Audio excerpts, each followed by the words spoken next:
queens, all along, yeah, queens, all along, ooh, queens, all along, powerful queens, all along, queens.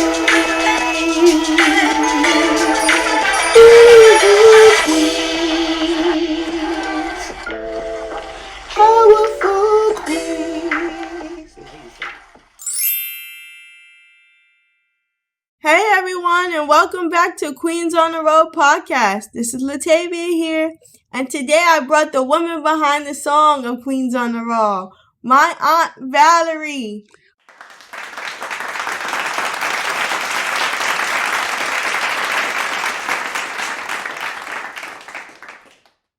Hi all. Hi everyone.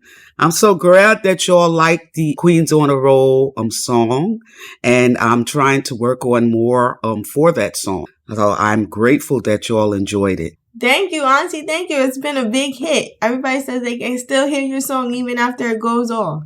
So thank you for that. Today I brought her on because she had some questions for me, because the topic we're going to talk about today is treatment for cerebral palsy. And she said she always had some questions for me, and she wanted to know what it was like for me. And, you know, me being young at the time, I couldn't fully articulate it. So I said, why not do it on the podcast? So let's roll.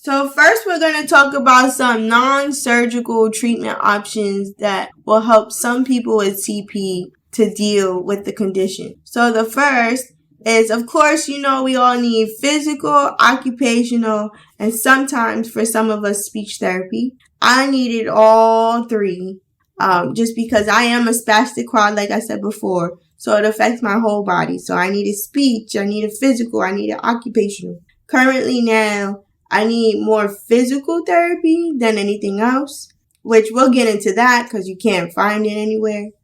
The next thing that you can also do that is a non-surgical treatment option is orthotics or braces. So I've had a bunch of them in my lifetime. Amen. I've had the AFOs. I have the infamous AFrame. Auntie, I don't know if you remember the AFrame. Yes, I do. It was the stick that was in the middle and two on the side that was like a split. And I used to wonder how, you tolerated that. Oh, that was hard. That was hard because it was in the shape of an A, guys. So it was in the shape of an A, had a bar in the middle like my aunt said. And then your legs had straps. So you had one for your kneecap, one for the lower part of your leg, one for the thigh, and that was on each side of your leg. And then you had the pelvis strap. Mm-hmm. So you could either like sit up with it on the floor, and it would lock you in that position so you could learn how to sit on the floor and play on the floor, or you could lay down. So my mom, her famous way of stretching me was locking the pelvis in the position where I could sit up and play on the floor. When I tell you, that was painful. Wow. That was painful. Because when you stretch, it honestly feels like something is ripping off the bone. Like, that's how tight it feels. So it hurt. So let me ask the question. Not to cut you off. That's fine. When you say tight and feeling like it was ripping off the bone, you could actually feel. You can't feel that, but you could feel the tightness, and you could feel the tendon and the muscle like pushing against the stretch. Mm-hmm. So as you stretch, you can feel me pulling in the opposite direction. So that's what I feel. So even now, like if you do what we like to call hamstring stretches, and that's like literally just holding your leg up in the air while you're holding one leg down, I'll feel pain behind the hamstrings, and it literally feels like my hamstring is pulling to retract while you're still pushing for it to go up. So it's still painful because my body wants to go in the opposite direction of the movement that you actually want to do. Yes. So it is very painful. I hated the A-frame, and you had to sleep in it every night. Oh my God. Yes, I remember you couldn't arguing with your mother, yelling and screaming. I tell you, it was something to see. But do you think it was all worth it now? It was helpful. It was helpful. Definitely now as an adult, I realized that all that stuff was very helpful. You don't realize that as a kid, because as a kid, you're like, why do I have to go through all this? I don't know what's the point of this. It's not going to be worth it. But now that I'm an adult, I see that all those extra therapies and all that extra time was worth it. But it was definitely not easy. It wasn't easy at all. That A-frame was like, excuse my language, but hell. Like, I hated it. I hated it. I remember, Latavia, when your mom went out and bought a stroller and your feet used to always stick out from the stroller. And I used to wonder what that was like for you, how your feet used to extend straight out. And I wondered if that was painful. I remember you screaming. I used to try to push your feet down, but when I tried to push them down, I felt the resistance from trying to push them down. And I used to think, well, I don't want to break any bones or anything like that. But I want to know what that was like for you. So the resistance you felt, Auntie, was my tone. That was my tone. And it wasn't so much that it was painful, but it's uncomfortable. So what you have to understand is that I'm used to being tight 24/7, 7 days a week, right? Mm-hmm. So when something feels loose or when something feels like not right, it is very uncomfortable. Like imagine you're used to doing something every day a certain way, right? And then somebody comes and switches up the routine and says, no, you gotta do it this way because this way is better for you, right? So that's what it's like for me, right? Even now, I still have like comfortable places that I like to sit, comfortable ways that I like to sit. And mom will be like, no, you can't sit like that. I still hear it today. You can't sit like that. That's not right. That's not the right posture. You're going to create more problems for yourself in the long run. But it's not that I'm meaning to go that way, right? But your tight muscles is pulling in one opposite direction. Because remember, the brain isn't sending signals to the body. So all my tight muscles and tendons are controlling where my body goes. So the tight muscles is saying you're weak on your right side. So if I'm weak on my right side, but I'm stronger on my left side, I'm going to tend to lean on the weaker side because I can't hold myself up on that side. So you have a lot of like strong muscles competing with weak muscles with CP, right? So underneath the tone, your muscle can be very weak, or underneath the tone, your muscle can be very strong.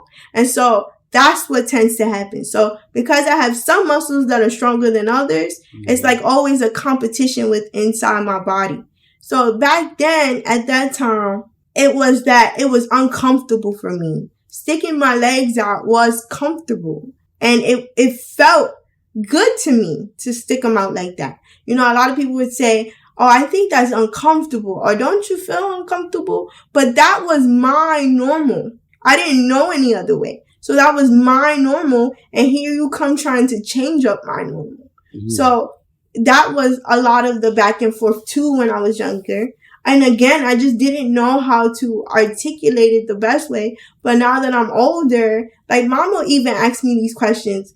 And when I put it in that perspective, she's like, oh, I get it now. You know, like now it makes sense. But this is why I love doing this and us coming together, because now I'm able to explain why it was so much pushback when I was younger. It wasn't so much me trying to be hard-headed. It's also learning my body and learning what I was okay with, and sometimes that I have to be uncomfortable. I still struggle with that. Who wants to be uncomfortable sitting where they're sitting all day long? You know, so I still struggle with balancing between being comfortable and being uncomfortable. Yes, let me just interject for a moment and say this, that I can remember you crying. I also remember your mom crying a lot, and I was stuck between the two of you. I will say this, that You've come further than what the doctors can even perceive. And I think that has a lot to do with faith. So yes, Auntie, I agree with you, but I also think it has to do with my mom being a great advocator. So thank you, Mom. And all the treatment options and surgeries they have out there for people with CP. And for those of you wondering if my legs still do stick out, no, they do not. Thanks to straps that they have on my wheelchairs and things like that. They have these straps that tie your legs down. So over the years, because my legs have constantly been tied down, they just stay in now. They don't stick out anymore.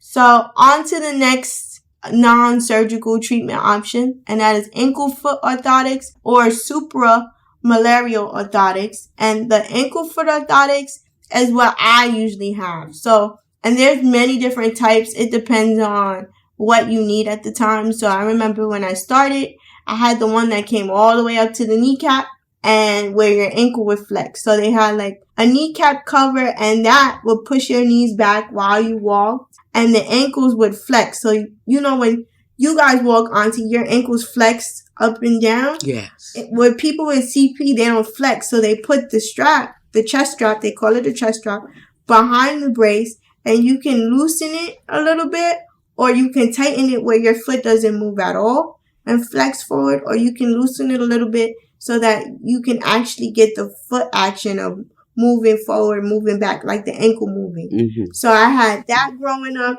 and I had where they had the cover over the knee, so that helped push your knees back so you could walk a little bit more easier. But throughout high school, I had got really good with walking around and moving around, till as you get looser and you begin to gain more mobility, there's certain things you no longer need on the braces. So over the years, I got rid of the cap that goes over the kneecap to help your knee stay back.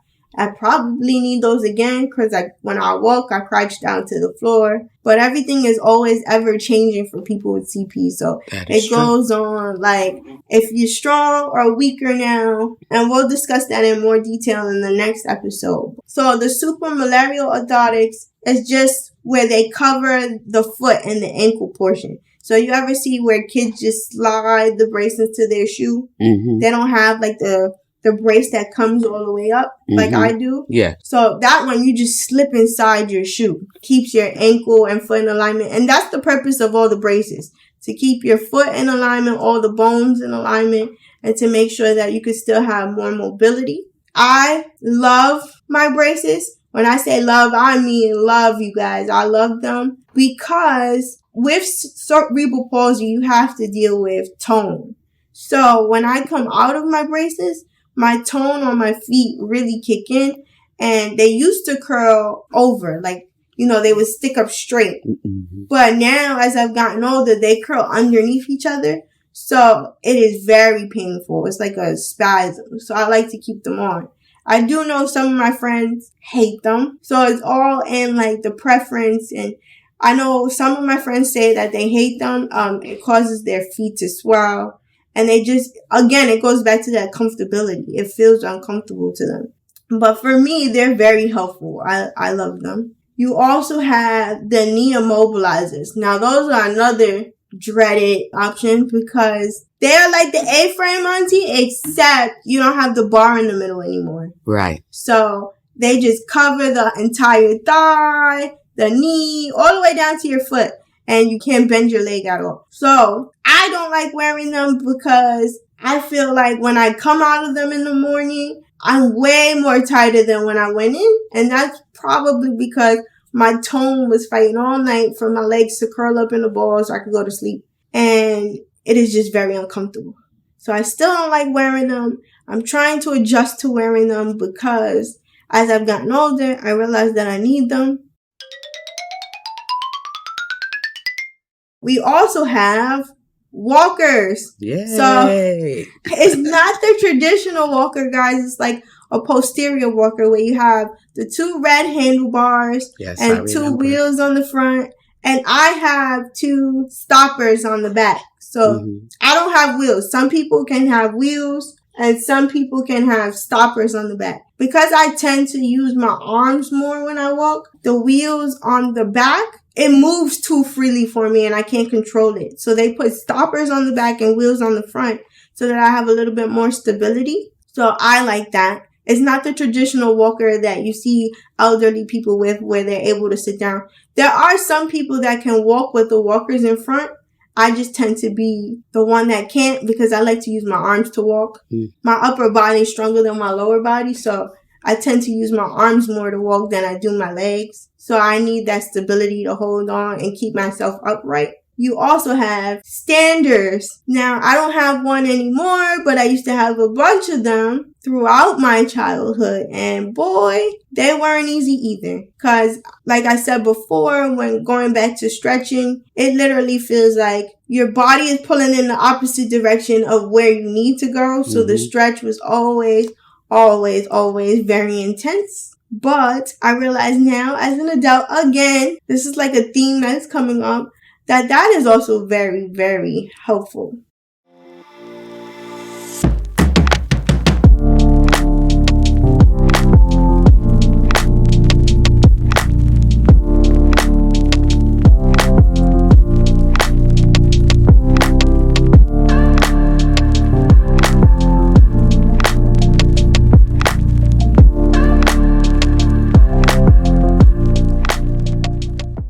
We're going to get into some more invasive non-surgical treatment options. And I only say invasive because they're more injections.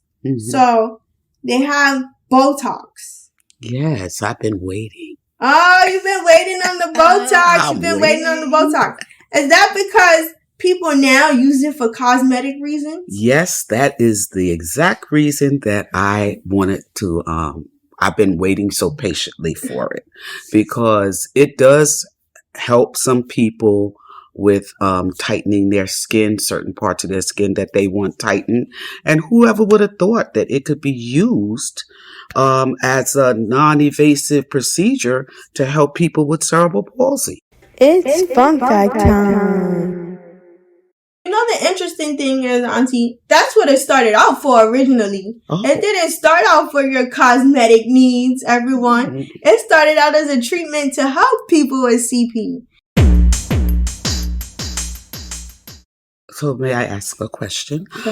Would you recommend this to parents with small children or teenagers? Would you recommend the Botox for them to get for their children? Definitely. I definitely recommend Botox. Again, it's my personal preference. So everyone is different. So what I would say is if you have a teenager, maybe they're not that in tune to their body yet, but begin to ask them questions like, how does it feel to you when I do this? Or does it feel like you're too loose? Does it feel like you're too tight? What does it feel like to you and how can I help you? I think as I got older, that's what Mom did for me. And she was like, okay, well, what works for you? Like, what do you like? Okay, I know you like this, but we still need to find an even keel balance. So for your teenagers, I would say invite them in on the treatment process. And right, that's like the biggest thing. Once they become a teenager, they have to start learning how to advocate for themselves. So it gives you good advocating skills too. So I would say bring them in on the treatment options when they're a teenager. When you're a child, as a parent, do what you feel is right for your child at that time, because you know your child best. You know what your child needs. You know what they need at that moment and what is going to help them through. So as a parent with a little child, if you feel like Botox is going to help them and it's going to be beneficial for them, get it. Do what you feel is right for your child at that time. For a teenager, I would say invite them in on the process so that they can start to learn their body and what they like from what they don't like and what will work and what doesn't work for them so that they can begin to start advocating for themselves. Yes, and I want to say also that This program is letting you know your option. When Latavia was coming up, her mother, she did the research, she searched around, but you don't have to do all of that with this program because we're informing you of the different options that you will have that you can possibly do that will help your child. Yes, most definitely, most definitely. And I think this show also helps because you have it coming from a perspective of an adult who's living with CP. Correct. And you have it coming from many different angles because I've had some of my friends on who've had different experiences, right? But we all live with CP. So that's what we aim to do on this show. So that's why I love it. And I forgot to mention that my advice is for children that are cognitive. You should always invite them in on the treatment plan when they're a teenager.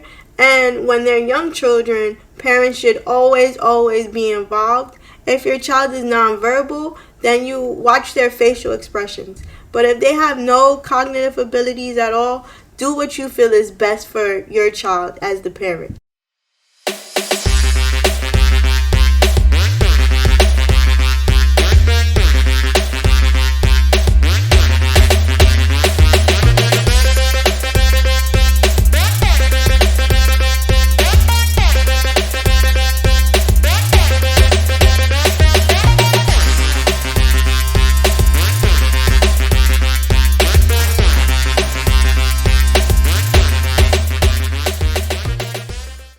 You also have the baclofen pump or the baclofen pill. Oh, talk about it, girl. Okay. So now the baclofen pump was a no-no for me, okay? Because it is a surgery where they have to insert a device that delivers the medication called the baclofen to the spinal cord.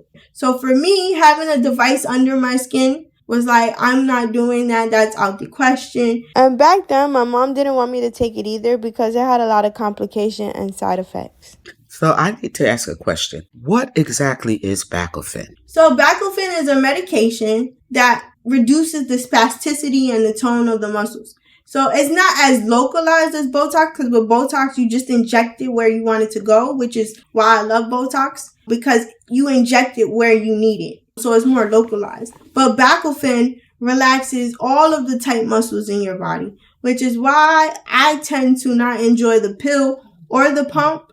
I do have friends that love the pill and love the pump. I tend to find my friends that like the pump deal with spasticity all the time, and it's painful. They deal with a lot of spasms too. Because with CP comes a lot of spasms and spasticity. So they tend to deal with a lot of spasms and spasticity. So they rather just have the device there where they can deliver the medication to themselves when they need it, and they're good to go, right? And then I have people that love the pill. Like Lewis was on last week and he says he loves the medicine because it makes him feel loose. He doesn't like feeling tight all day. But for me, I don't like any of those options just because, again, my normal is to feel tight. So I don't like to feel loose because then I feel like I can't function and I can't move around.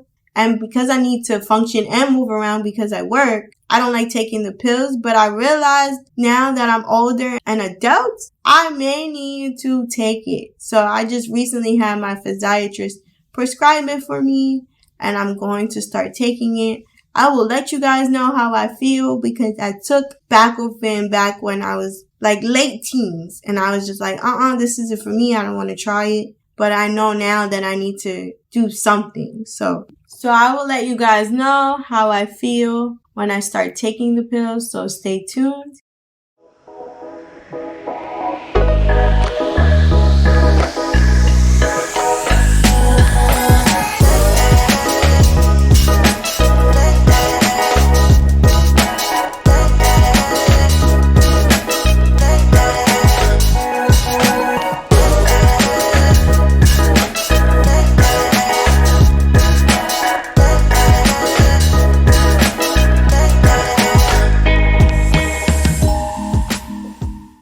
And now it's time for the quote of the episode. So my aunt is going to leave us with the quote. Whatever challenges you may have in life, go forward. And that was a quote originated by her, guys.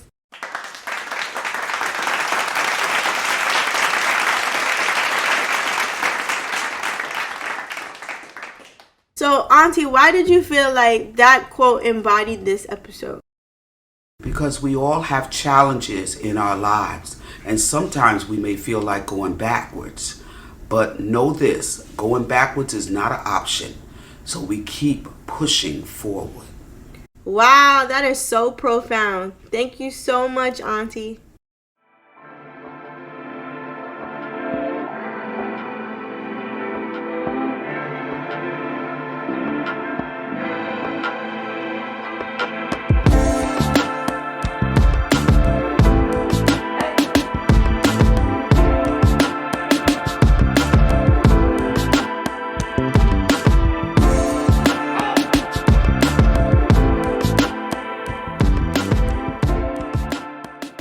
So that's all we have for you today, folks.